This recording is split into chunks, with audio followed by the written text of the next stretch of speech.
feel uncomfortable or stressed, that's the idea. The idea is to put you in a position where you may feel uncomfortable and see how well you react. You have people blindfolded and people Okay. tied together. But you're allowed to touch them. Any more questions? Take it away. Great. So we've got a few phases.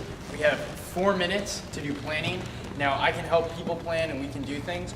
We have to do the following. We have to create a distress signal in the shape of a circle, that outer circle, as well as the triangle inside using this rope. Okay, you're now all on the circle, except it's not fully enclosed. So I'm going to ask people to kind of move around the circle. I need you to work with me. I want you to put the rope down.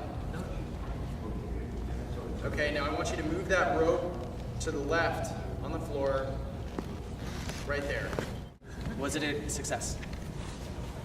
The answer is no. Like a lot of times in life, you'll be faced with situations where you either succeed or you fail.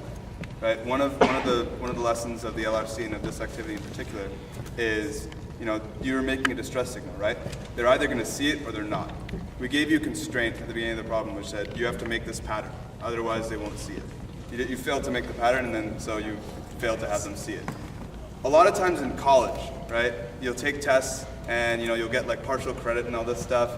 But one of the biggest distinctions that people make in industry between academia and the workforce is that it's not like that. There's no partial credit when your project fails to meet a deadline. There's no partial credit when you go way over budget. So a wrap up for this, because we have another exercise. Utilize your planning time more effectively.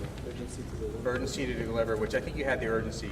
Communication from you to the people in your organization, which is critical, because without that communication or that concise communication, you guys felt kind of like lost, right?